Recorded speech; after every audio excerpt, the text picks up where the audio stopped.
I'm never gonna stop music. It's like air to me. That's one of the quotes by Dr. Dre. I'm really interested in exploring today the graveyard that Dr. Dre left behind when it came to careers for people that he signed and have either never released music, barely got to release music, and had their careers pretty much killed before they even started. Before Aftermath Entertainment, Dr. Dre had another label, Death Row, on which Dre himself, Snoop Dogg, Tupac, Daz, Corrupt, the DOC, Nate Dogg, and many others were publishing their albums. But after the death of Tupac, Dre left the label, tagging along with Snoop Dogg, and opened another really successful label, Aftermath Entertainment. Interestingly enough, Aftermath Entertainment was created to be a niche label that aimed at releasing limited numbers of high-profile releases. The first major artist who was signed on this label was Eminem, who soon released his debut album, the Slim Shady LP. The next major artist was 50 Cent, and soon after he released his debut album, Get Rich or Die Trying. Two grand slams, and definitely people we can't call members of the Dre Sweatshop because they had lightning rods of success. Though between these two pillars of the hip-hop industry, many artists were signed, we don't know that much about their success as Aftermath got rid of them. So we're going to find out today who got kicked out of the cradle and why. Even though Dr. Dre was famous already after working on his first label, Death Row, he still needed new artists to sign to his brand new label, Aftermath. The very first of whom happened to be King T, who was already quite famous himself. King T made his appearance on the first two records of Dr. Dre under a new label, such as Dr. Dre Presents The Aftermath in '96 and 2001. But when it was time for the world to see King T's first LP, The Kingdom Come, something didn't go quite as planned, and the release date kept getting pushed back further and further in time. The reason was Dr. Dre wasn't quite sure that the work on his LP was done. Dre has been quite a perfectionist. It wasn't what King T was hoping for, and he parted ways with the label in 1999, referring to his time there as a big mistake. Later in 2002, his album The Kingdom Come was released independently, being produced by Dr. Dre. Before signing to Aftermath, RBX was with Dr. Dre on his first label, Death Row. RBX knew Suge Knight, Snoop, and Daz Dillinger were his cousins, so it was natural that he did some work with Death Row. When Dr. Dre was done with Death Row, RBX followed him to Aftermath and signed the deal in '96. He made his presence known in the Dr. Dre album, Dr. Dre Presents Aftermath, and released the song Blunt Time, but that was it. RBX stated that the situation with the label during 1996 to 1998 wasn't that good as Dr. Dre was trying to calm down while RBX was trying to make some serious noise. So in the end, Dre had to let him go into his solo career in '98. Though RBX still thought about Dr. Dre as Dre is serious, he's a professional homie.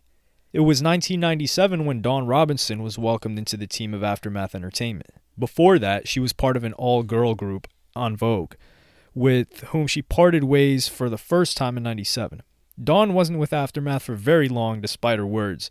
Dr. Dre wanted an artist like herself but wasn't fully prepared to do the album for her liking, and he continuously asked her to give him more time. At one point, she had enough and left the label in 1998. He was working on Eminem and all of these other artists, so he didn't have time to get into the studio with me. I had recorded 5 songs without him and not gotten in with him at all. That would have been a bomb project, but he was too busy. I think that he really didn't understand R&B and he was a little afraid of it. He was used to hip-hop. It was his world. It wasn't so much with R&B, she said after her departure from the label. Eve was at Aftermath almost from its beginning. She entered the family in '97. Before that, she flew to LA to work on the demo that attracted the attention of Dr. Dre. They started working on some material, but at a certain moment, Eve stopped receiving attention to her music by Dre. There are 2 versions of why it happened.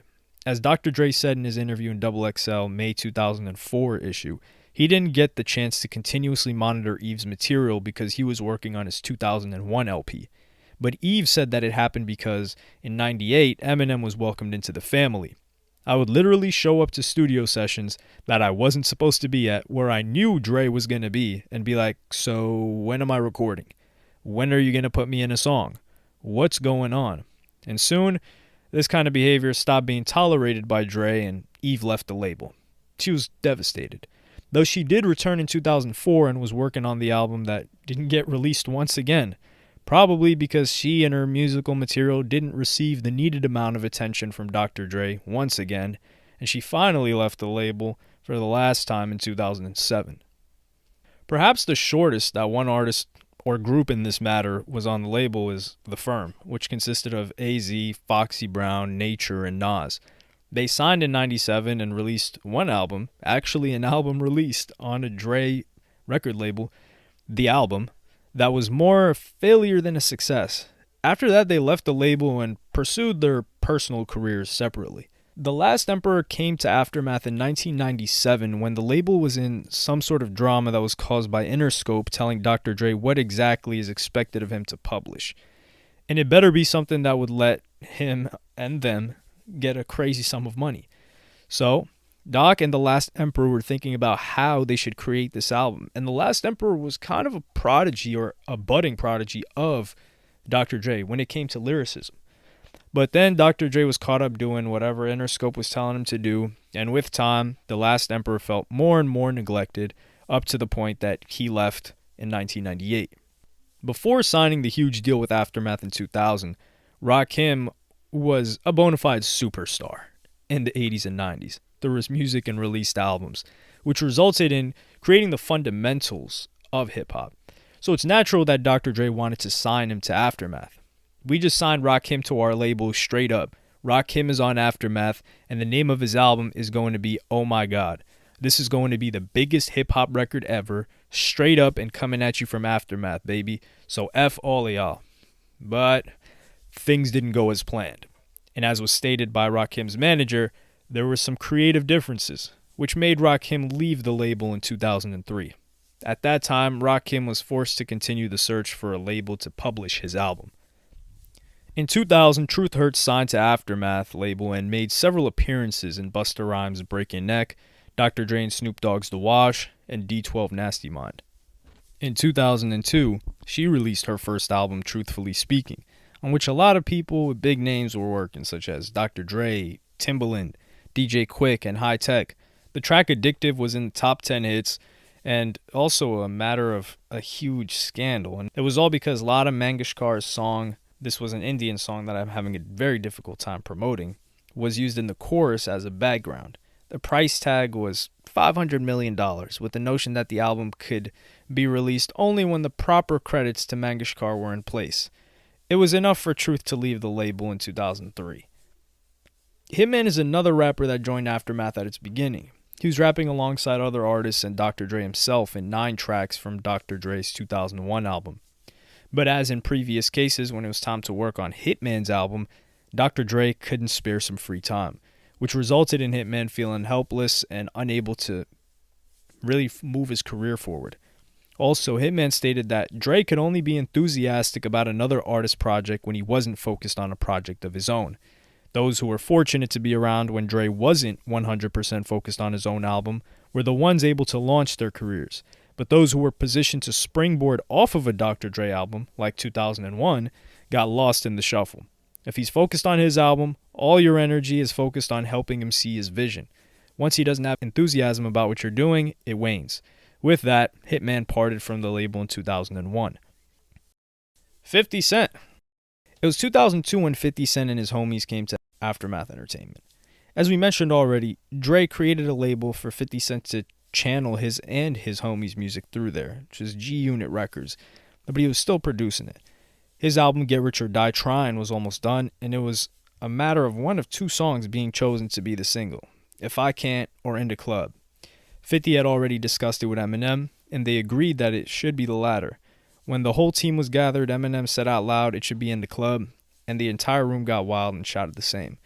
That was the decision process in Aftermath. 50 Cent had a crazy successful career, as successful as any rapper could have, during his 12 years with the label, publishing 3 more albums, The Massacre in 2005, Curtis in 2007, and Before I Self-Destruct in 2009. But as it happened with many artists who parted ways with Dr. Dre, the same happened with 50 Cent eventually. I've had great success to date with Shady, Aftermath, Interscope, and I'd like to thank Eminem and Dr. Dre for giving me an incredible opportunity. I've learned so much from them through the years. I'm excited to enter this new era where I can carry out my creative vision. Steve Berman from Interscope Records was in favor of 50 Cent's music, and when he parted ways with the label, said, 50 Cent is and always will be a marquee artist for us. We respect his decision to pursue his new venture and the next chapter in his career and wish him nothing but the best. He'll always be a part of our family. 50 Cent left on good terms.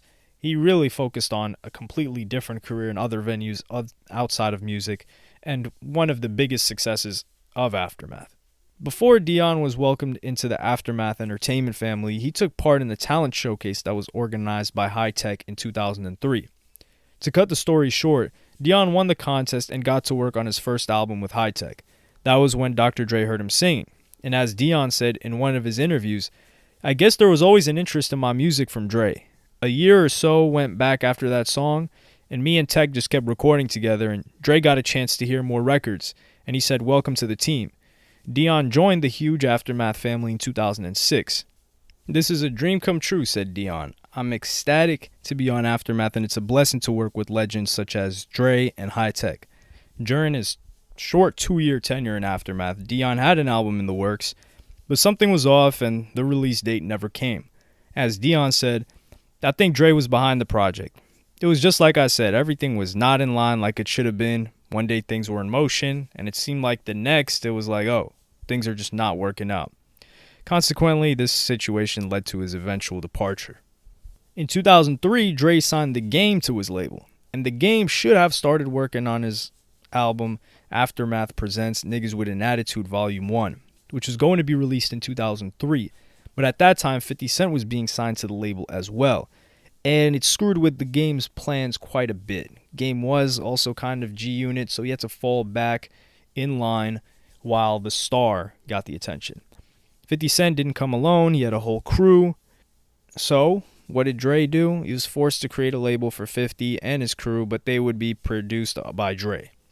This act alone pushed The Game further to release his album till he was signed to G-Unit, but it didn't help his cause that much, as 50 Cent was really loyal to the first guys he came up with, and their albums were in line first to be released. And then it was eventually time for The Game, which this ended up working well for him. In 2005, The Game had the chance to release his album, but the name changed because of the injunction issued by Ruthless Records, who owned NWA's trademark. He was permitted from using NWA as part of the title, so instead he named his album The Classic, The Documentary. The album had massive success. 50 Cent gave him a song in which it turned into a hit, and they eventually had some beef back and forth, which resulted in The Game leaving G-Unit and Aftermath in 2006. But it was a successful tenure. We have to give it that. Before Busta Rhymes was signed to Aftermath, he was friends with Dre for several years. In fact, Dre was waiting patiently till Busta was finished with his previous label, J Records, because Dre wanted to work with him more productively under his label. So right in 2004, the deal was signed and the work on the first album had begun. In 2006, his first and only album that was released under Aftermath came out, The Big Bang. The album has several tracks that were produced by Dre. The album was pretty good, honestly, and gained first place in the charts with 209,000 copies being sold in 1 week. A heavy hitter. Though Busta said that some things weren't handled the way they should be after this album was released, which led to his eventual departure from the label, but this was one of the successful tenures while he was there.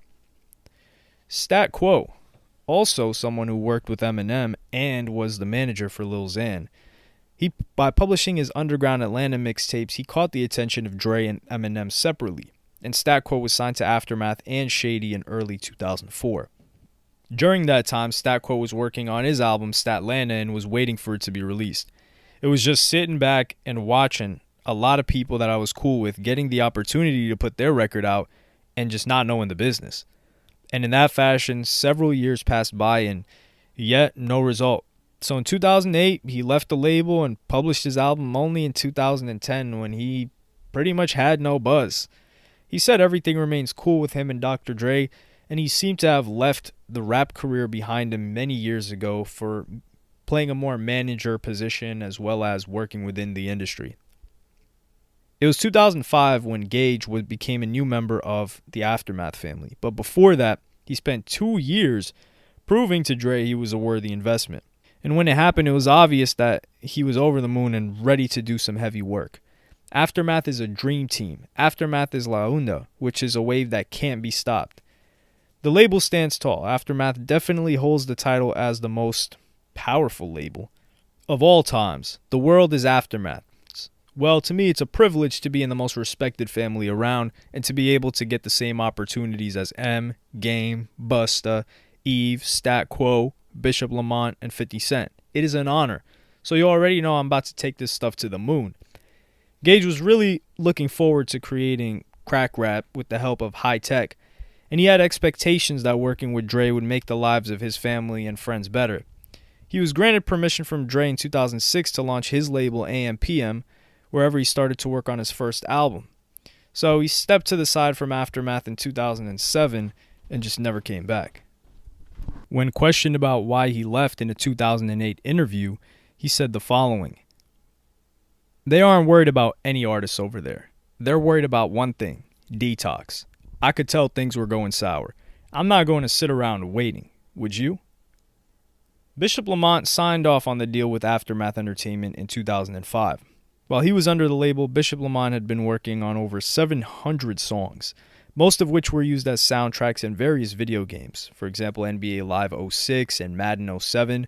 When I was signed to Aftermath, the label was giving me the most difficulty with clearing songs for video games because they didn't understand the importance of video games, said Bishop. Despite his numerous tries, Dr. Dre and other managers didn't want to hear anything about the rising popularity of the video games industry and the crazy sums of money that it could bring, which have clearly come full circle since Dr. Dre did a 3-song pack exclusively for Grand Theft Auto. In addition to that, the label didn't provide a decent amount of support for his tracks. When his single Grow Up was released in 2008, nobody from the label really got behind it. Although Bishop is highlighted to be on Dr. Dre's album Detox, which never released, Dre expressed that Bishop and Eminem were two rappers who make it uneasy to work with because of Lamont's highly political and controversial lyrics. Despite all that, in 2010, Bishop left the label without releasing any albums at all, and he stated, "Dre is still my big bro, but after 5 years of just sitting there, it's kind of unfair to the fans and my family and myself that the release date has changed." Before closing the deal with Aftermath, John Connor had released several mixtapes between 2005 and 2010. In 2011, he released an album, Salvation, that was praised by critics. Later that year, and in 2012, he released some mixtapes and ended up on tour with Exhibit, who got him to Dr. Dre. At the beginning of 2013, John was working on another album, Unconscious State, that had many featured artists, and only later that year that John Connor signed to Aftermath. In 2014, John released 2 more mixtapes, but no album under the label. And as many other artists felt neglected by Doc, John stated on his Instagram that he was waiting to get rid of the shackles of Aftermath and be independent again. In 2018, his wish came true, and he stated that he was planning to work on new music soon, but like many people that got locked in with Aftermath, we haven't seen or heard much from him since. In 2008, after a series of very unfortunate meetings with various labels who thought that his music was too heavy or unlikable, it was pure magic when Dre invited Joel Ortiz to fly to him. He flew me out, and it was the first breath of fresh air meeting. He was just like, "Yo, this is crazy. I want you here. This is crazy. I just want you to be a part of Aftermath. What do you say?" Like, hell yeah. And Joel was super eager to start working on his material, though he, unlike many others, didn't get enough of what they felt was much needed attention from Dr. Dre. So Joel came to terms inside of his head that it was time to let go, and just a year later in 2007, he called Dr. Dre, and in a 7-minute phone call said, "Dre, check it out. I don't think me waiting for Detox and then another M album and then me is what I'm looking for at the moment. If my window's open, I want to jump through. If it ain't like Be Now or Around Now, I want to tap out." And Dr. Dre really didn't want to let him go, but nevertheless, Joel Ortiz was able to get off the label. In 2011, Ortiz signed a group deal to a label run by Eminem and somewhat returned to Interscope under the umbrella of Shady with Slaughterhouse. After the duo Flowetry ended because Natalie Stolwart left it, Marsha was feeling like she needed a new home, and she would end up signing to Aftermath in 2006. Although Aftermath is more about hip-hop and Marsha had a background as a soul singer, Things worked out well at first. I'm just all about music, period. It wasn't about a label that had a particular ear for R&B or just hip hop or just pop. I just wanted somewhere that someone understood what I do, and Dre had that ear. That's kind of how it happened. It wasn't intentional. I didn't go and seek signing to Dr. Dre. He kind of approached me with it. While being at the label, Marsha had participated in multiple collaborations with other big names such as Busta Rhymes, The Game, and others. In 2007, she released a mixtape, Neo's Soul is Dead, that was inspired by a lot of discussions that she had due to her work under the Aftermath label. Some said that she wouldn't be able to continue her career in soul on that label because the music was all about hip-hop. And keep in mind, this is 2007. 50 Cent is really at a high. But despite all her efforts, Marsha didn't release an album under Aftermath and had to leave in 2009. She said still that she had learned a lot, which helped her to understand more about how she wanted to be portrayed and which goals to pursue afterward. Something odd happened with Raekwon and him signing the deal with Aftermath in 2006. Because as many official sources stated, the deal was signed, including Raekwon himself stating, still in his interview in 2009, he said that he really never got the chance to put his autograph there. Raekwon had an album at work at the time produced by Busta and Dr. Dre, Only Built for Cuban Links Part 2, the follow-up to his very well-known original album. But as time flew by, the album didn't see the light of day at Aftermath. So in 2008, he left the label and released the album through EMI in 2009. Antonio McLendon was a rising star from Connecticut when he signed off on the deal to have his music released under Aftermath in 2008. However, he was not truly a Dr. Dre prodigy, but had some afflictions with stat quo. Antonio had a unique and hypnotizing voice, which he successfully combined with hip-hop lyrics. Later, he signed off a publishing deal with Sony ATV, and sometime after that, he was a subject of a bidding war between Dre and Pharrell, but all his success came to a halt when he was arrested in 2010 and was kicked out of Dr. Dre's label. Before signing with Aftermath in 2008, Slim the Mobster presented Dre with his CD. Well, technically, he gave it to Dr. Dre's security, hoping that the doc would be interested in the music. And he was right. Right after 10 minutes, Dre called him and said he wanted to talk. Also, Dre mentioned that he was super busy with lots of other projects, and Slim had to be patient. But it was no biggie because Slim was happy already. Slim engaged in writing for the Detox album, but never published an album of his own while he was with the label. And in 2012, he parted ways.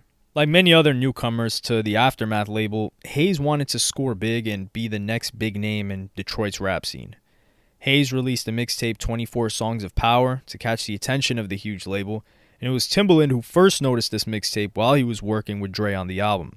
2 months later, in 2009, Timbaland and Dr. Dre signed a deal where both of them got to work with Hayes. Me and Dre just signed this guy named Hayes from Detroit. Incredible storyteller. Incredible. Reminds me how Notorious B.I.G. tells his stories. Me and Dre both think he's a crazy artist, so we said, let's do him together. After that, Hayes got to work on the Detox album of Dr. Dre and got to do some writing on it. But when it came to his own material as well as Detox, there was nothing to release. And naturally, Hayes parted ways with the label in 2012. Now let's take a look at a couple of successes. We already mentioned 50 Cent, but Eminem is another. On March 9, 1998, Eminem signed his One Opportunity deal with Aftermath. And it was the biggest success of all time for Dre because he got over 2 failures of his album, Dr. Dre Presents the Aftermath, and The Firm's The Album, and Interscope telling him they needed a smash hit commercially of an album. And yeah, he scored big. As Dre revealed in one of the interviews, he was skeptical and was ready to give up on signing Eminem because of the fact he wasn't black. I didn't know how many racists I had around. My general manager had these 8x10 pictures of him, and he's like, Dre, this boy got blue eyes. What are we doing? But when the Slim Shady LP saw the light of day in 1999, it went platinum in just 5 weeks. What Eminem did was show white and inner city kids that it was possible to rap. Right after that, Dre released his 2001 album, which was a success. And then it was followed by another Eminem LP, the Marshall Mathers LP in 2001. And it was so successful that it won Grammy Awards for the best rap album and sold close to 10 million copies worldwide. After such a success, it was evident why Dre gave Eminem his own label, Shady Records, which soon released D12 and Obi Trice albums. But the true magic started to happen when 50 Cent joined the Aftermath family with Eminem and Dre under Shady and Aftermath with his first album, Get Rich or Die Tryin'. That saying, Eminem sure caught his opportunity and put in a ton of hard work to reach his goals, Interscope's goals, and Dr. Dre's goals. And he's still working with Aftermath and Dr. Dre to this day. In 2012, Kendrick Lamar and Black Hippy struck a deal with Aftermath and Interscope while staying loyal to Top Dog Entertainment. Not only Kendrick Lamar, but his boys from Black Hippy were releasing albums through Aftermath. Kendrick released 3 albums under the label. Good Kid, Mad City in 2012, huge success, his first commercial success, and loved by critics. To Pimp a Butterfly in 2015, Damn in 2017, and his most recent album, Mr. Morale and the Big Steppers, which would be his exit from any record labels, I believe including Aftermath and Top Dog. In 2016, Anderson .Paak signed a deal with Aftermath after Dre heard his single Suede, which had a distinct future soul sound. Anderson .Paak said he was tired of people telling him how he should make music, so it's impossible to have every new song in a different genre. But it was his motto and his preference. So Pac continued doing what pleased him. He dropped a bunch of different tracks with a bunch of different influences, including the song that finally helped him blow up that he released alongside Bruno Mars when they came together for their group. The first big features that were helpful to Anderson .Paak's career was when Dre put him in the Compton soundtrack in 6 of the 18 songs. And he would also release his album Malibu in 2016 when he would make the XXL freshman list. Had a bunch of features from The Game, Talib Kweli, and many more. And he would go on to have success. Not superstar success, but he's had great success. Now that we've got a lot of different sides and explored a lot of dead careers or careers that were killed before they could even start, we have a picture of what it's actually like to work with Dr. Dre. For the majority of artists that went through that label, it was disappointing. However, we will give credit where credit is due that Dre didn't seem to hold any artist hostage. A lot of rappers or artists get signed to a deal, usually a 5-album deal, and unless they drop those 5 albums or pay to get out of the deal, they're not getting dropped. But many artists on Dre's roster were released without even releasing an album. So it seems to be the case that Dr. Dre isn't holding anybody against their will, and perhaps why many of them don't say or speak negatively about him when they leave the label. A lot of them said they learned some lessons about the future from their situation. And I'm not really here to criticize the way Dre works. I mean, I definitely acknowledge his talent, his success as a producer and as picking artists. I mean, think about it. Whose roster? Sure, he signed a lot of people that didn't take off, but that wasn't because they released and people didn't receive them. That was because they didn't really release at all.